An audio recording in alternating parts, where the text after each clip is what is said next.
তাদেরকে বেশি গুরুত্ব দিয়ে লাভ আছে কি? আমরা তো তৃণমূল কংগ্রেস করি, আমরা মমতা বন্দ্যোপাধ্যায়ের লোক।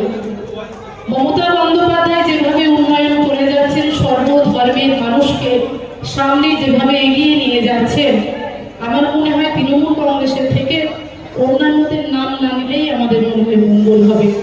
কারণ তাদেরকে বেশি গুরুত্ব দিয়ে লাভ নেই, গুরুত্ব হারিয়েছে। পাগল মানুষের কথায় বেশি উত্তর দিতে গেলে আবার গুরুত্ব পাবে। তাই আপনাদেরকে বলবো যে বিচলিত হওয়ার কিছু নেই।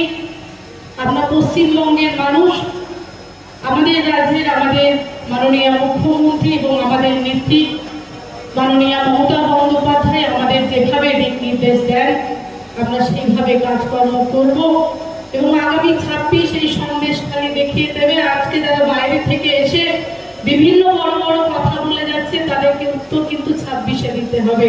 আমি আশা করবো আপনারা সবাই 26-এ সেই উত্তরটা দিয়ে দেবেন। আমি আস্তে আস্তে দেখছিলাম যে বড় বড় কথা বলে যাওয়া হয়েছে যে পশ্চিমবঙ্গের বুকে আসলে নাকি লক্ষ্মীর ভান্ডার 3000 করে দেওয়া হবে। আমি তাদেরকে চ্যালেঞ্জ করছি, বিভিন্ন বিজেপি শাসিত রাজ্যগুলোতে আপনারা এখনো ক্ষমতায় আছেন, ক্ষমতা যদি থাকে 3000 টাকা করে চালু করে দিন, আপনারা তারপরে পশ্চিম বাংলার বুকে এসে কথা বলবেন। শুধু ভোট আসলে বড় বড় ভাওতাবাজি কথা বলে, ভোট পুরালে শেষ হয়ে যায়। কারণ 3000 এই টাকা যেটা আজকে আমরা বিভিন্ন রাজ্যে দেখছি, তারা বক্তব্যের মাঝে বলছে, কিন্তু মমতা বন্দ্যোপাধ্যায় ছাড়া আজ অব্দি কোনো সাধারণ মানুষের কথা কেউ ভাবতে পারেনি। এটা চ্যালেঞ্জ করে আমি বলতে পারি।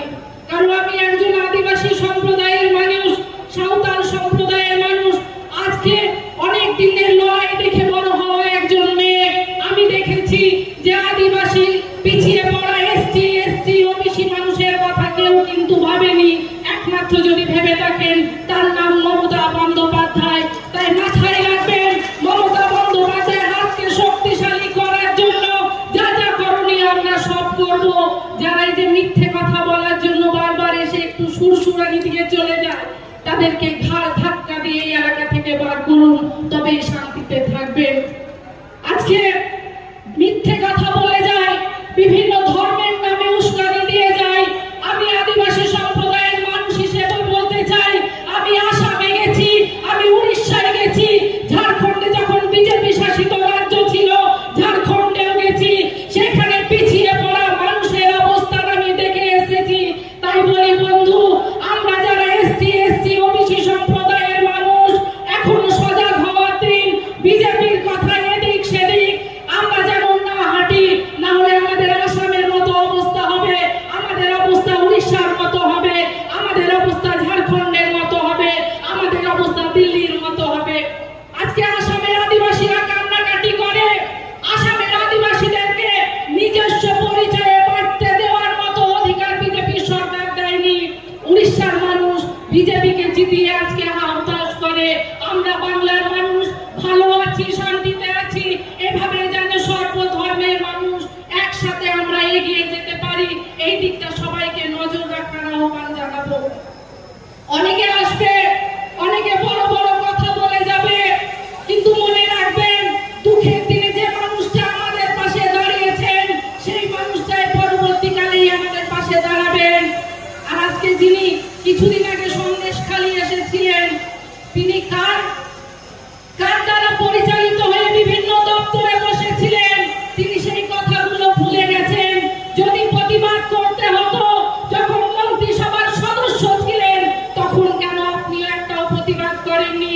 তখন তো আপনি একাধিক জায়গায় বসে বসে নিজের আখেরটা গুছিয়েছেন, এখন মুখ্যমন্ত্রী হওয়ার স্বপ্ন দেখছেন।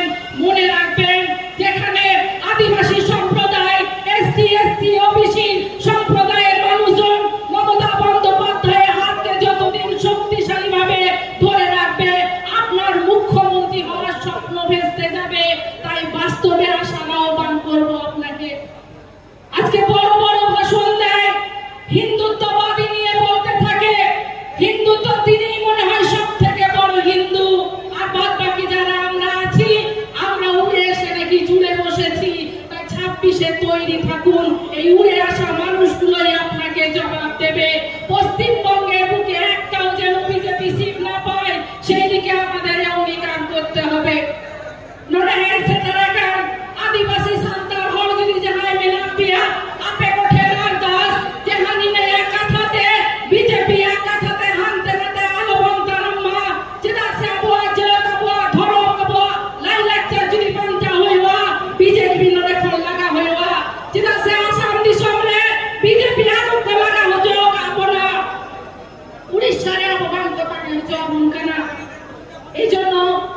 আপনাদেরকে আমি বলি, আমি একজন আদিবাসী সম্প্রদায়ের মানুষ, আদিবাসী মা বোনেদের কথা বেশি করে বলতে চাই।